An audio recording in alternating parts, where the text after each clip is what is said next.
오늘 강의는 사이버 폭력에 대한 내용입니다. 강의를 시작하기 앞서 관련 영상을 시청해 보겠습니다. 최근에 충격적인 학교폭력 사건들이 보도되면서 사회적으로 이슈가 되었는데요. 익산 여중생 폭행 사건은 폭행 영상이 페이스북에 게시되면서 알려지게 된 사건입니다. 10대 2명이 1살 아래 여중생을 폭행하는 영상이 SNS, 사회관계망 서비스에 공개돼 경찰이 수사를 벌이고 있습니다. 가해 학생들은 피해 학생의 어머니까지 위협했습니다. 안승길 기자의 보도입니다. 무릎 꿇고 있는 학생을 두 학생이 번갈아가며 사정없이 내리칩니다. 잘못했다고 애원하지만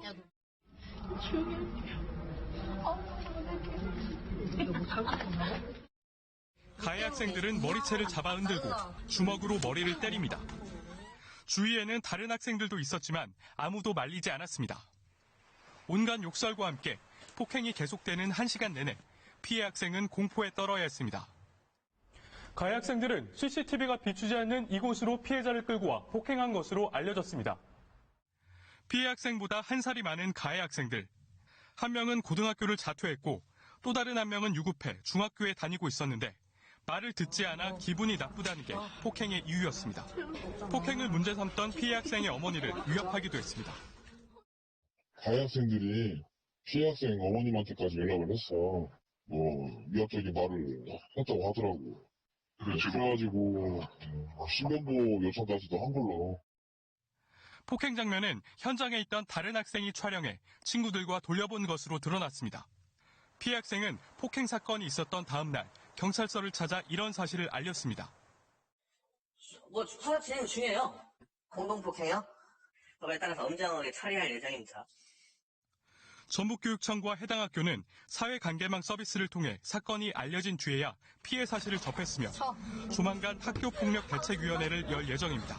KBS 뉴스 안승길입니다. 최근 발생한 학교 폭력은 이렇게 사이버 폭력과 함께 발생되고 있어 문제가 더욱 심각합니다. 그래서 오늘은 사이버 폭력이 무엇인지, 어떤 문제점이 있는지 사례별로 살펴보고 그에 대한 해답을 함께 알아보는 시간을 갖겠습니다. 사이버 폭력이란 사이버 공간에서 다른 사람을 괴롭히는 모든 행위를 말합니다. 요즘 컴퓨터나 스마트폰을 사용하지 않는 친구가 있나요? 아마 거의 없을 거라 생각되는데요. 이처럼 청소년들이 일상 대부분을 컴퓨터나 스마트폰으로 사용함에 따라 사이버 폭력은 감소되지 않고 계속해서 발생되고 있습니다. 교육부에서 발표한 초중고 대상 2019년 학교폭력 1차 실태조사 결과 학생 중 6만 명, 약 1.6%를 차지하는 학생들이 학교폭력 피해를 경험하였다고 답변하였으며 사이버 폭력은 8.9%로 3위를 차지하였습니다.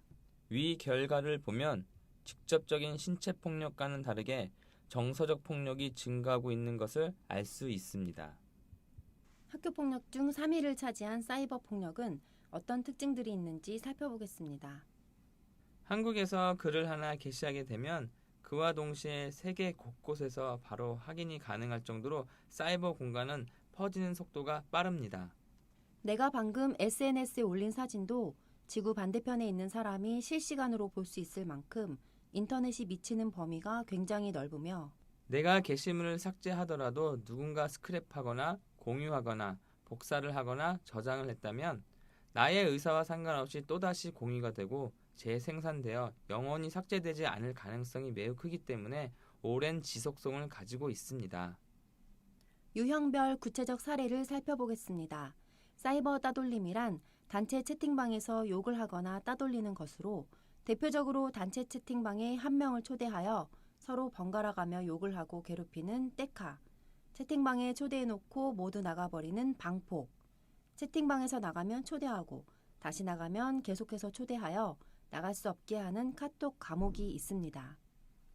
다른 사람의 명예를 훼손하는 글이나 사진을 올리는 사이버 비방은 친구의 얼굴을 다른 얼굴 사진과 합성한 사례 등을 말합니다.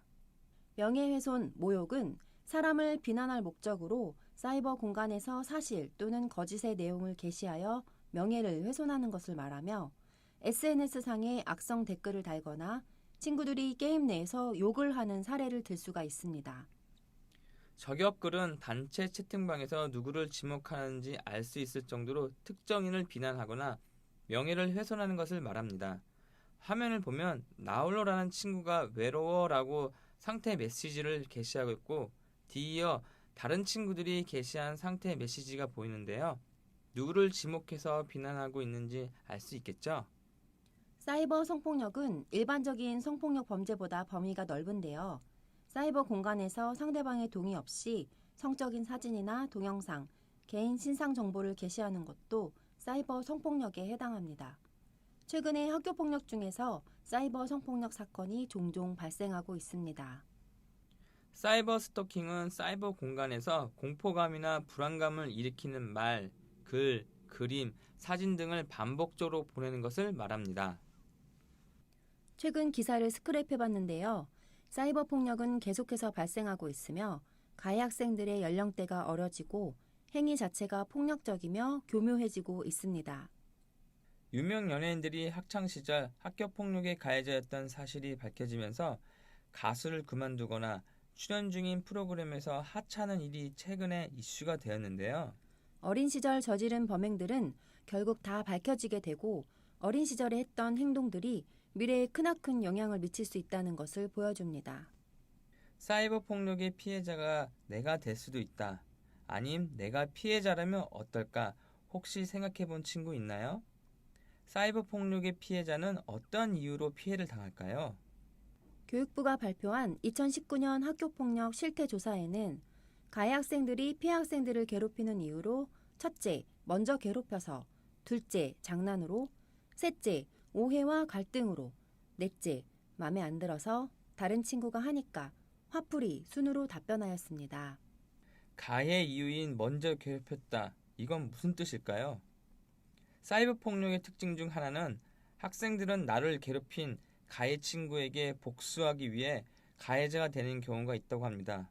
즉, 사이버 폭력 피해자였던 학생이 가해자가 되고 가해자였던 친구가 피해자가 되는 것이죠. 그래서 오늘의 피해자가 내일의 가해자가 될 수 있고 그 반대의 경우가 될 수도 있다는 것을 잘 기억했으면 좋겠습니다. 또한 사이버 폭력에서 오해하는 부분은 사이버 폭력은 사이버 공간 내부에서만 발생한 뒤 그친다 라는 점입니다. 하지만 사이버 폭력은 사이버 공간에서만 발생하지 않고 현실에서도 이어질 수 있습니다. 즉, 사이버 공간에서 이루어졌던 폭력이 우리 학교 교실 내에서도 그대로 이어진다는 것입니다. 모든 행동에는 책임이 따르겠죠? 사이버 폭력에 대한 처벌 조항을 알아보겠습니다. 사이버 공간에서 많이 발생하는 사이버 비방, 패드립, 악플, 저격글 등은 사이버 명예훼손에 해당되는데요.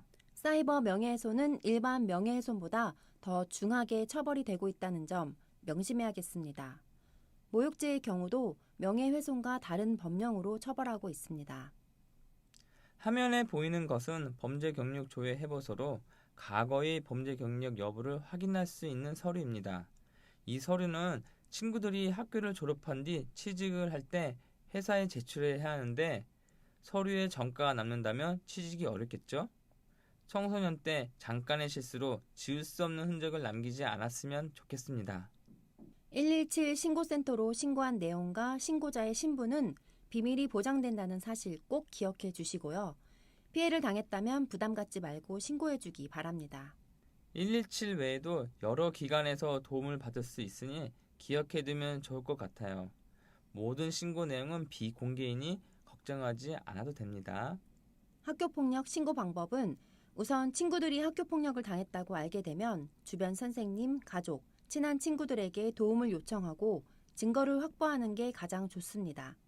인터넷 상에서의 글은 쉽게 게시가 가능하지만 쉽게 삭제도 가능하기 때문에 증거를 초기에 확보하는 게 중요합니다. 사이버 범죄는 온라인으로도 신고, 상담이 가능합니다. 경찰서를 방문하기 어려울 경우 경찰청 홈페이지에 접속하거나 모바일 앱 사이버캅을 설치한 후 신고 상담을 할 수 있습니다. 그렇다면 사이버 폭력 예방법에는 무엇이 있을까요?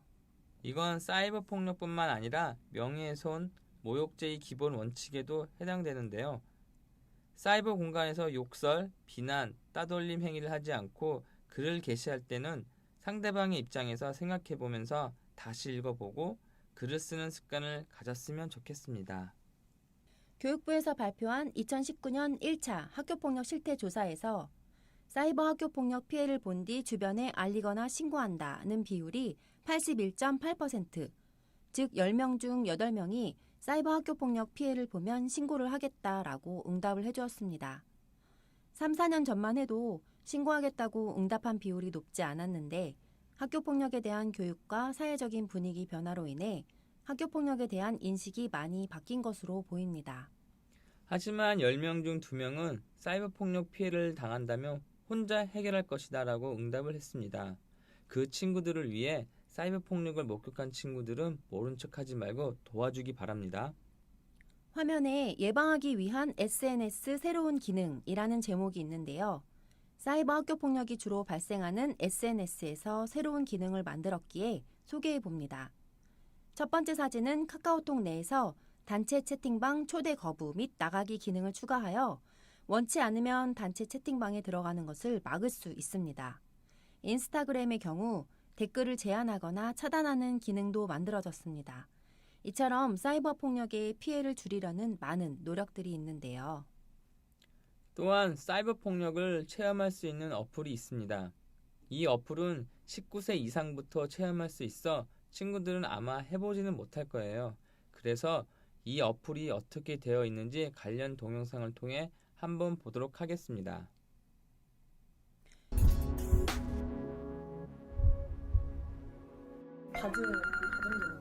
야, 씨,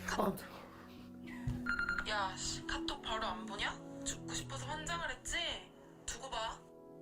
죄송해요. 제가 너무 당황해서 바로 넘겨버렸어요.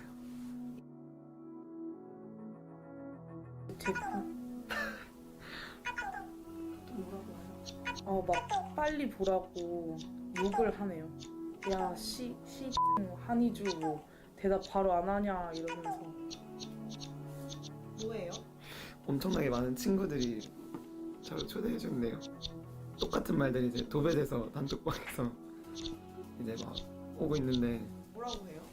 병신놈이 존나 나대고 X야 미친이랑 이제 죽여줄 테니까 자살하지 마라. 설치고 다닌다. 페이크를 맞는 사진, 이렇게 막 되게 더럽게 이렇게 괴롭힌 사진을 페이스북에 올린다고 했는데 페이스북에 가보면 너무 슬플 것 같은데. 페북에 동영상을 올렸네요. 이거 소리 들을 수 없나요? 너무 마음 아픈데.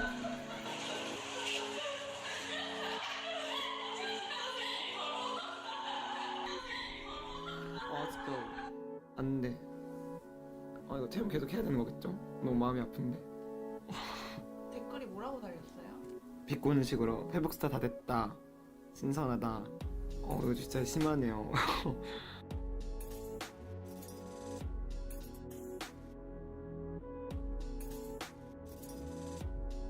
제 번호랑 거주지가 털렸어요. 털리고 애들이 막 이제 저를 괴롭히고 찍은 사진이 게재되어 있네요. 되게 여긴 진짜 이 사진은 아무도 제 편을 들어주지 않고 있어요. 다들 막 다 병신이라 그러고 뭐가 쓰레기냐 그러고 쓰레기는 쓰레기끼리라 그러고. 너무 심하다 이거. 바닥에 심지어 밥을 막 떨어뜨려 놓고 주워 먹으라든지 이런 것도 너무 충격적인 것 같아요. 애들이 막 제 욕을 되게 오래전부터 했나봐요. 이제 설치고 다닌다는 개 맞음? 이런 식으로 웃는 게 이렇게 제가 하지도 않은 일들을 실제인 것처럼 이렇게 여기저기 얘기하고 다닌다는 게 너무 어이가 없고. 저격글이 올라와 있네요. 미친놈을 조심하라고, 작작 설치고 다니라고.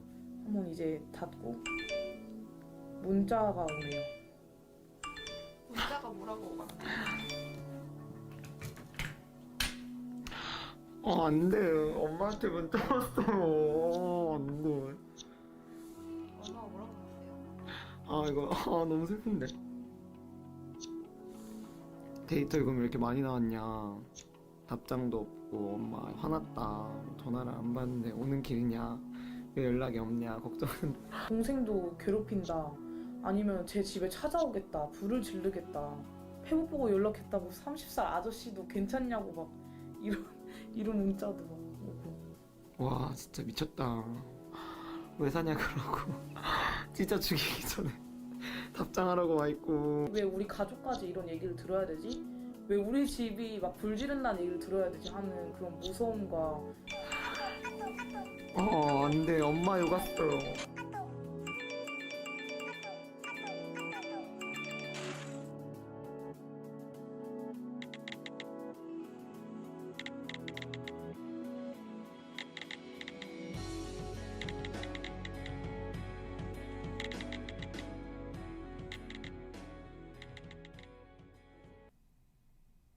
굉장히 끔찍하고 기분이 좋지 않죠? 저도 한번 체험해 봤는데 이게 사실이 아닌 것을 알고 있음에도 마음에 상처를 받았습니다. 가상인 경우도 마음이 아픈데 진짜 발생하게 되면 얼마나 힘들까요? 돌과 개구리가 있습니다. 혹시 이게 무슨 의미인지 아는 친구 있나요? 무심코 던진 작은 돌에도 작은 개구리는 맞아 죽을 수 있습니다. 사이버 공간에서 타인에 대한 폭력적 괴롭힘은 엄연한 범죄 행위라는 것을 이번 교육을 통해 한 번 더 강조하겠습니다. 나에게 장난인 한마디는 너에게 상처인 한마디가 되고 내가 던진 화살은 다시 나에게 돌아온다는 사실 명심하기 바라고요. 사이버 폭력은 예방이 최선의 방법입니다. 예방법을 꼭 기억하고 실천하여 여러분 중 누구도 사이버 폭력 피해를 당하는 일이 없기를 바랍니다.